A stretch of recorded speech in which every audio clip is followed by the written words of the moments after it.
So hi guys, welcome to all electronic circuit repairing. Well, आप सभी लोगों को बहुत दिनों से इंतजार था कि सर ई रिक्शा चार्जर के ऊपर वीडियो बनाएं। सो गाइस, देख पा रहा हूं कि ये आपके सामने रखा है कि यूटीएल ब्रांड का ई रिक्शा चार्जर। इस चार्जर में प्रॉब्लम ये है कि इसकी जो 12 वोल्ट सप्लाई होती है और 3.3 वोल्ट सप्लाई होती है, ये पूरी तरह से डेड हो चुकी है।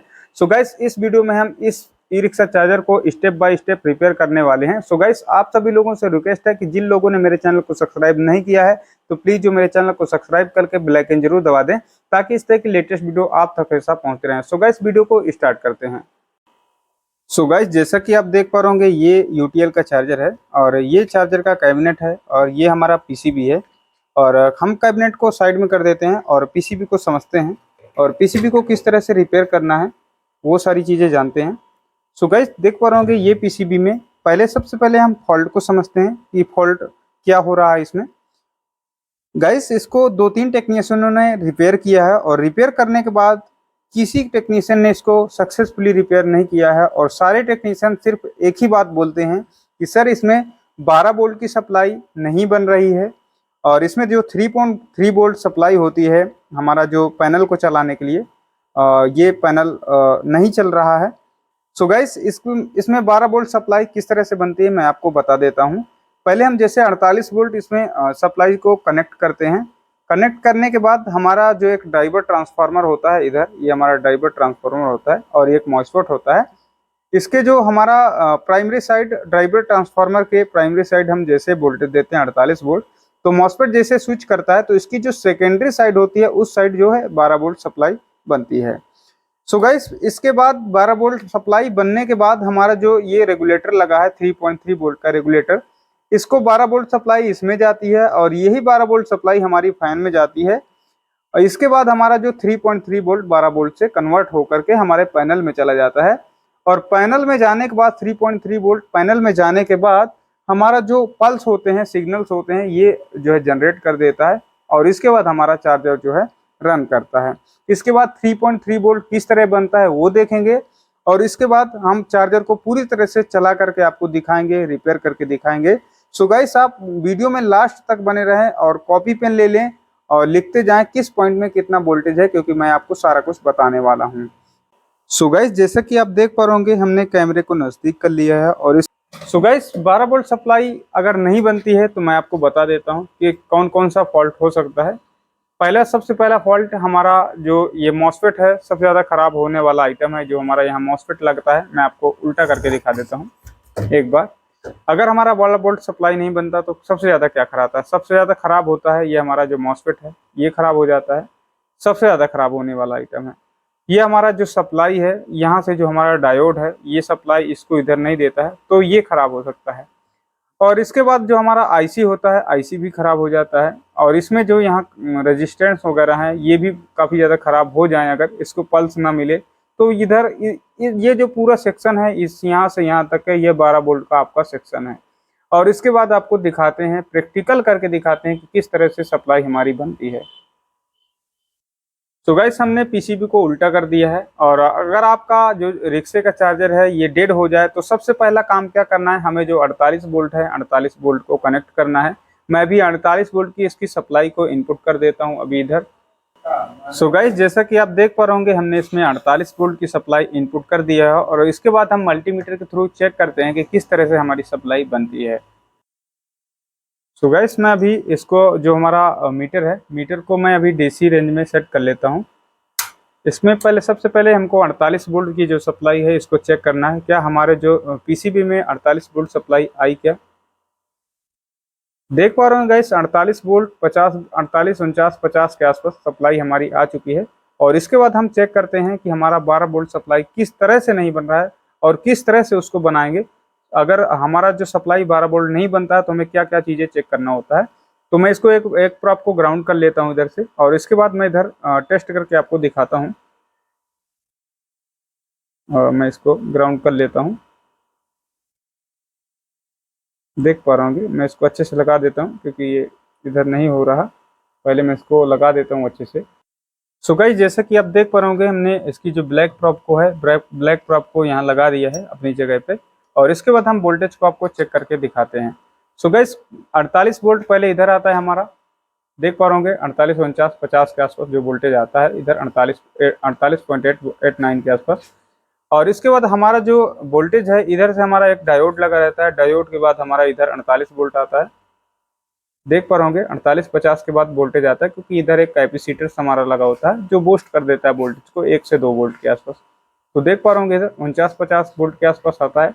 अब इधर हमारा जो एक लगा है ड्राइवर ट्रांसफार्मर, ये हमारा डीटी भी बोलते हैं, ड्राइवर ट्रांसफार्मर इसे बोलते हैं, और कुछ लोग इसको डीटी बोलते हैं, तो वो शॉर्टकट नाम होता है डीटी।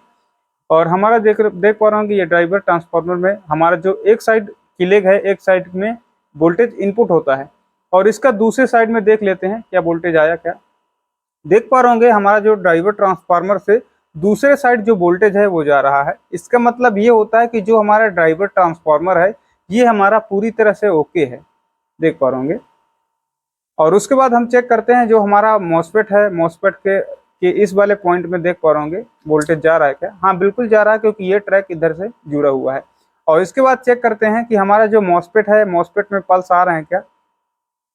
सो गाइस देख पा रहे जो हमारा मॉसफेट है, मॉसफेट में जो पल्सेस हैं पल्स नहीं आ रहे हैं, और मॉसफेट में जब तक पल्स नहीं आएंगे तब तक हमारा जो मॉसफेट है वो स्विच नहीं करेगा। और जब तक मॉसफेट हमारा स्विच नहीं करेगा जब तक मॉसफेट हमारा स्विच नहीं करेगा तब तक हमारा जो डीटी है, डीटी हमारा ऑन नहीं होगा। और जब तक डीटी हमारा ऑन नहीं होगा तो ड्राइवर ट्रांसफार्मर के दूसरे साइड हमारा जो वोल्टेज जनरेट होता है 12 वोल्ट, वो 12 वोल्ट सप्लाई यहाँ जनरेट नहीं होगी। सो गाइस देखते हैं हमारा जो डीटी है, डीटी के फर्स्ट और सेकंड दोनों साइड हमारा वोल्टेज आ रहा है, देख पा रहे होंगे। और जो हमारा इधर पल्स आते हैं, पल्स नहीं आ रहे हैं। अब इसके बाद करना क्या होगा गाइस, अभी हम चेक करते हैं इसकी जो सेकेंडरी साइड है क्या 12 वोल्ट बनती है। देख पा रहे होंगे जो सेकेंडरी साइड है उस साइड हमारी 12 वोल्ट नहीं बनी है, और सिंपल सी बात है नहीं बनेगी 12 वोल्ट। जब तक नहीं बनेगी, जब तक हमारा मॉसफेट स्विच नहीं करेगा तब तक हमारी इस साइड वोल्टेज नहीं बनेगी। और जैसे इस साइड हमारा जो ट्रांसफार्मर ऑन हो जाएगा तो हमारा इस साइड वोल्टेज 12 वोल्ट बन जाएगा। सो गाइस अभी हम चेक करते हैं इसमें प्रॉब्लम क्या आ रही है, और इसके बाद हम एक बार 3.3 वोल्ट चेक कर लेते हैं। देख पा रहे होंगे 3.3 वोल्ट भी नहीं बन रहा है, क्योंकि जब तक 12 वोल्ट इधर आएगी नहीं तो हमारा रेगुलेटर ऑन होगा नहीं, और जब तक हमारा रेगुलेटर ऑन नहीं होगा तब तक हमारा 3.3 वोल्ट सप्लाई इधर नहीं बनेगा। अब गाइस क्या होता है, 12 वोल्ट इधर बनता है, इधर 12 वोल्ट बनने के बाद ये रेगुलेटर इधर लगा है, मैं रेगुलेटर भी आपको दिखा दूंगा। और इसके बाद ये हमारा जो 3.3 वोल्ट है इसको आउट नहीं करोगा, और जब तक 3.3 वोल्ट आउट नहीं होगा तो हमारा जो लॉजिक कार्ड होता है, जिसको पैनल बोलते हैं, और जो कॉर्ड होता है, कार्ड भी बोलते हैं, लॉजिक कार्ड भी बोलते हैं और पैनल भी बोलते हैं, तो सारे टेक्नीशियन अलग अलग नाम से बोलते हैं। तो हमारा लॉजिक कार्ड के फर्स्ट नंबर पिन में देखते हैं 3.3 वोल्ट मिला क्या। देख पा रहे होंगे 3.3 वोल्ट इधर बिल्कुल नहीं मिला। इसका मतलब ये होता है कि हमारा जो लॉजिक कार्ड है, जो हमारा पैनल है, ये ऑन नहीं होगा। और जब तक पैनल ऑन नहीं होगा तब तक हमारा किसी भी जगह इसका जो जहाँ जहाँ सिग्नल जाता है वो सिग्नल नहीं जाएगा। तो गाइस अभी हम इसके 12 वोल्ट को ठीक करते हैं, किस तरह से हमको ठीक करना है।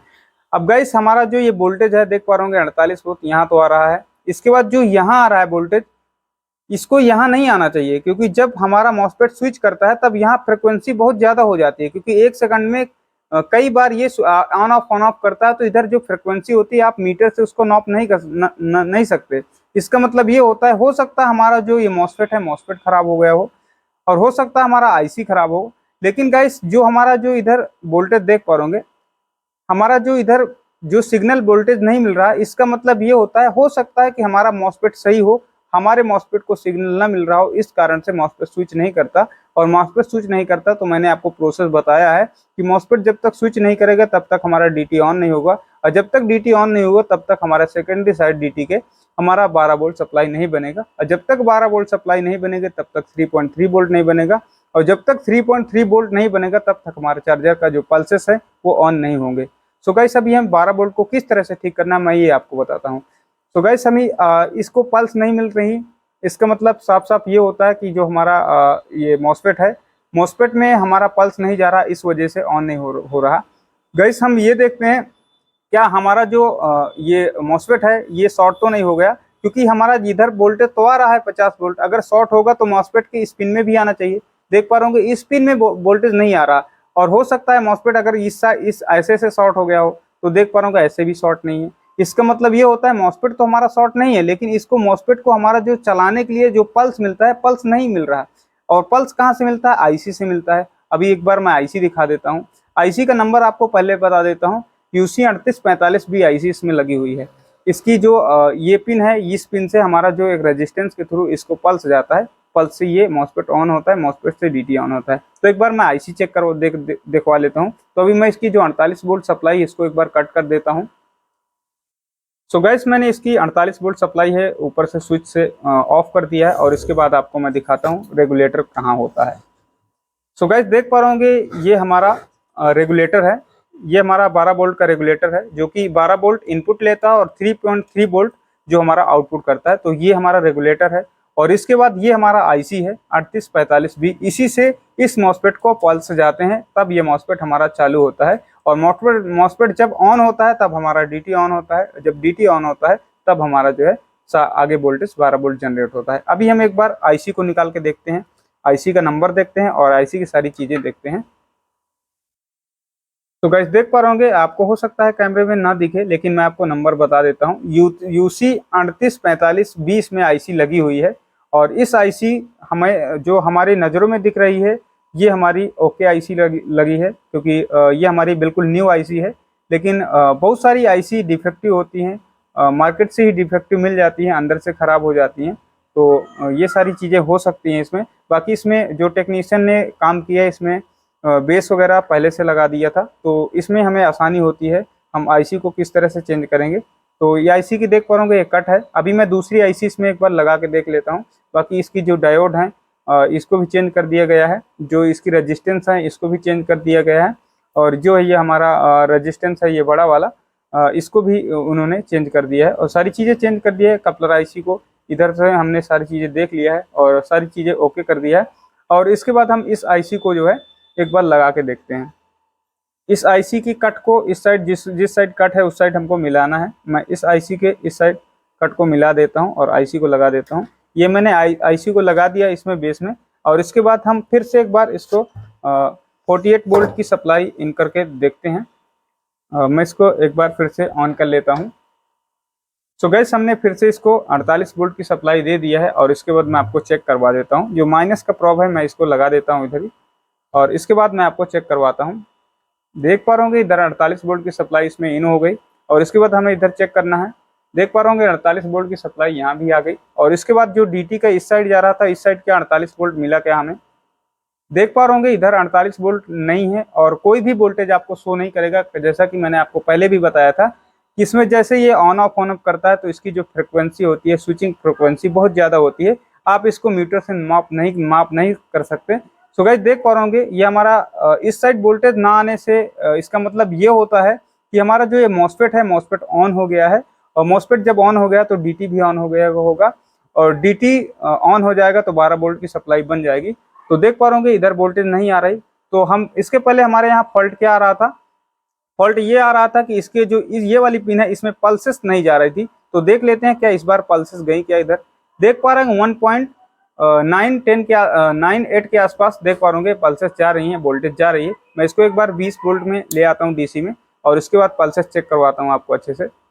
देख पा रहे होंगे ये पल्सेस 80 के आसपास, 80 के आसपास इसमें जो पल्सेस है, पल्सेस आ रही है 0.80, यानी 1 वोल्ट या 1 वोल्ट से थोड़ा कम होता है इसको पल्सेस जाने के लिए। और इसके बाद जो हमारा ये मॉसफेट है, मॉसफेट ऑन हो जाता है। मॉसफेट ऑन होने से हमारा डीटी ऑन हो गया। अब चेक करते हैं क्या हमें 12 वोल्ट की सप्लाई मिली क्या दूसरी साइड, क्योंकि हमारा डीटी तो ऑन हो गया, और डीटी ऑन होने के बाद ये सप्लाई 12 वोल्ट आउटपुट में निकालता है सेकेंडरी साइड। तो देखते हैं सेकेंडरी साइड 12 वोल्ट की सप्लाई बनी क्या। आप इधर चेक करेंगे तो बिल्कुल नहीं दिखाएगा, क्योंकि हमारा जो डीसी रेंज में मीटर सेट है, और इससे एक डायोड ले जाकर के इधर हमारा डीसी बनाया जाता है। तो वो डायोड इस साइड से लगा हुआ है, नीचे साइड से मैं आपको दिखा दूंगा, कोई दिक्कत नहीं है। और इसके बाद मैं इसको यहाँ चेक करता हूँ क्या 12 वोल्ट सप्लाई बनी क्या हमारी। देख पा रहा हूँ गाइस 12 वोल्ट की सप्लाई हमारी पूरी तरह से ओके हो चुकी है। 12 वोल्ट आ गया है, यानी जब 12 वोल्ट आ गया है, अब ये 12 वोल्ट कहाँ कहाँ जाता है आपको समझने की जरूरत है। अब ये 12 वोल्ट सप्लाई यही हमारी फैन में जाती है। देख पा रहे होंगे हमारे फैन में भी 12 वोल्ट की सप्लाई चली गई, और इससे या ये ट्रैक देखते चले जाएंगे तो हमारा जो रिले लगा है, रिले में भी 12 वोल्ट की सप्लाई जाती है। देख पा रहे होंगे 12 वोल्ट की सप्लाई रिले में भी चली गई है। अब इसके बाद क्या होगा गाइस, हमारा जो यहाँ रेगुलेटर लगा रहता है 3.3 वोल्ट को, ये रेगुलेटर ऐसे काम करता है, आप इसको 10 वोल्ट दें, 12 वोल्ट दें, 15 वोल्ट दें, कुछ भी दें, लेकिन ये 3.3 वोल्ट ही आउटपुट करेगा। तो इसके जो हम इसका जो सर है, मैं आपको इसको सर दिखा देता हूँ जहाँ से इसका आउटपुट होता है। देख पाओगे ये 3.3 वोल्ट का रेगुलेटर है और इसमें जो दो लेग हैं ये इनपुट लेग हैं, और जो इसका सर है, सिर देख पाओगे इसका रांगा से चिपका हुआ है। और इसी जो ये सर है, सर के इस साइड से देख पाओगे प्रिंट से जुड़ा हुआ है। और इसके बाद इसमें चेक करते हैं क्या 3.3 वोल्ट हमारा ओके हुआ। देख पा रहे हो गाइस 3.3 वोल्ट के आसपास आ रहा है। 3.289 ये 3.3 वोल्ट की ही माना जाएगा, क्योंकि 3.13 के आसपास आ रहा है, तो 3.3 वोल्ट ही माना जाएगा। अभी मैं आपको दिखा देता हूँ अच्छे से प्रोब लगा के, ये देख पा रहे होंगे ये आ गया। अब इसका मतलब ये होता है जो हमारा 3.3 वोल्ट की सप्लाई कहाँ जाती है, हमारे लॉजिक कार्ड में जाती है, या आप उसको पैनल बोल सकते हैं। मैं दिखा पा रहा हूँ आपका 1 नंबर पिन में कि हमारा 3.3 वोल्ट गया क्या। तो मैं अभी 1 नंबर पिन पे चेक करवाता हूँ। देख पा रहा हूँ 1 नंबर पिन पे 3.3 वोल्ट ओके हो गया है। और इससे ये होता है कि जो हमारा लॉजिक कार्ड है, लॉजिक कार्ड तक हमारा जो सप्लाई है इनपुट हो गया है। अब इसके बाद लॉजिक कार्ड हमारा जो पल्सेस हैं पूरे पीसीबी में जहाँ जहाँ जाती हैं वो पल्सेस को जनरेट करेगा, जनरेट करके उनको भेजेगा, और इसके बाद हमारा चार्जर चालू होगा। सो गाइस अभी मैं एक बार लॉजिक कार्ड को भी लगा के देख लेता हूँ। ये हमारा लॉजिक कार्ड है, इसको कोई कोई पैनल बोलता है, कोई कोई इसको खाली कार्ड बोलता है, तो सारे टेक्नीशियन अलग अलग तरीके से बोलते हैं। तो मैं इस पैनल को अभी इसमें इंसर्ट करूंगा और इसके बाद दिखाऊंगा। सो गाइस इसको इंसर्ट करने से पहले आप सभी लोगों को बता दूं कि जो इसमें जो 48 वोल्ट की सप्लाई है इसको आप ऑफ कर दें। आईसी निकालते समय भी इस तरह का आपको काम करना है, इसकी जो सप्लाई है इसको ऑफ कर देना, वरना दूसरी चीज़ें भी खराब हो सकती हैं। तो अभी मैं इसकी 48 वोल्ट की सप्लाई को ऑफ कर देता हूँ और इसके बाद इस लॉजिक कार्ड को मैं लगा देता हूँ। सो गाइस मैंने इसकी 48 वोल्ट सप्लाई को ऑफ कर दिया और इसके लॉजिक कार्ड को लगा देता हूँ मैं। ये हमने लॉजिक कार्ड को लगा दिया है और इसके बाद हम इसको पलटा लेते हैं और आपको डिस्प्ले में दिखाते हैं क्या ये चालू हुआ कि नहीं। सो गाइस अभी मैं इसमें 48 वोल्ट की सप्लाई इन करूँगा और इसके बाद आपको दिखाता हूँ कि ये ऑन हुआ कि नहीं। देख पा रहोगे हमने 48 वोल्ट की सप्लाई जैसे इसको इन किया और इसके बाद देख पा रहोगे ये हमारा जो चार्जर में जो लाइट है पैनल्स की ये जल चुकी हैं। इसका मतलब ये होता है कि हमारा जो चार्जर है ओके हो चुका है। सो गाइस देख पा रहोगे हमने किस तरह से इसकी जो वोल्टेज को फाइंड किया है। सो गाइस आप चाहें तो आप एक कॉपी पेन लेकर के इसकी सारी वोल्टेज को लिख सकते हैं कि किस पिन में कहाँ कहाँ कितनी वोल्टेज आती है। अभी गाइस मैं इसको चार्ज करके दिखाता हूँ कि ये हमारा चार्ज कर रहा है या नहीं कर रहा है। अभी मैं इसकी एसी इनपुट करूंगा, इसके बाद आपको दिखाता हूँ कि चार्जिंग ले रहा है या नहीं ले रहा। सो गाइस जैसा कि आप देख पा रहोगे हमने इसकी जो लाइन है, लाइन की केबल को कनेक्ट कर लिया है, देख पा रहोगे जैसा कि आप देख पा रहोगे। और इसके बाद मैं पीसीबी को उल्टा करके रख देता हूँ और इसके बाद मैं इसकी 48 वोल्ट सप्लाई है जो इसको इनपुट करता हूँ और इसके बाद जो हमारे जो मेन पावर लीड है इसको भी इनपुट करके दिखाता हूँ। तो 48 वोल्ट एक बार मैं इनपुट कर देता हूँ। ये मैंने 48 वोल्ट की सप्लाई को इनपुट कर दिया और देख पा रहे होंगे इंडिकेशन दे दिया है कि 48 वोल्ट। और इसके बाद ये जो हमारा सप्लाई का वोल्टेज है 220 सप्लाई का, इसको एक बार मैं लगा के दिखाता हूँ और आपको चेक करवाता हूँ क्या हमारा रिक्शा चार्जर चार्जिंग ले रहा है या नहीं ले रहा। सो गाइस मैं अभी इसको 220 सप्लाई इनपुट करता हूँ। देख पा रहे होंगे ये हमारा एसी का सिग्नल आ गया है और देख पा रहे होंगे चार्जिंग भी ले रहा है, यानी ये जो हमारा सब चार्जर है ये पूरी तरह से ओके हो चुका है। और देख पा रहे होंगे ये हमारा किस तरह से हमने रिपेयर किया है। सो गाइस आज के लिए इतना ही, मिलता हूँ आपसे नेक्स्ट वीडियो में, तब तक के लिए बाय दोस्तों। प्लीज़ मेरे चैनल को सब्सक्राइब करके बेल आइकन जरूर दबा दीजिए ताकि इस तरह की लेटेस्ट वीडियो आप तक हमेशा पहुँच रहे हैं।